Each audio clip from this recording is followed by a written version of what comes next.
আমাদের দার্জিলিং মোমোর সঙ্গে দু রকমের যে সসটা ছিল, মানে আগে একটা রেড চাটনি ছিল অ্যান্ড মেয়োনিজ ছিল, তার সঙ্গে নতুন একটা সস অ্যাড হয়েছে, সেটাকে হামুস বলে। অ্যান্ড এটা বেসিক্যালি কোনো ভালো রেস্টুরেন্ট বা 5 স্টারে গিয়ে এটাকে পাওয়া যায়। তো আমরা ফার্স্ট টাইম যে এই স্ট্রিটের হামুসকে নিয়ে এলাম অ্যান্ড এর সঙ্গে প্রেজেন্ট করা হবে।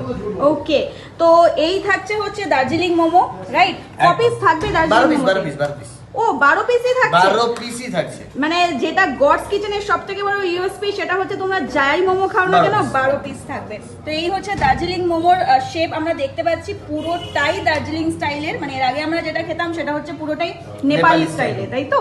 তো এটা হচ্ছে দার্জিলিং স্টাইলে। এই যে দেখো মোমো একদম পরপর পরপর মোমো মোড়া হচ্ছে। তো তোমাদের দেখিয়ে দিই কিভাবে মোমোটা মুড়ছে এখানে। একদম যারা প্রফেশনাল রয়েছে তারাই কিন্তু এই কাজগুলো করছে। তো দেখো এই যে মোমো তৈরি হয়ে যাচ্ছে, আর এর সাথে থাকছে নতুনত্ব সস, তাই তো?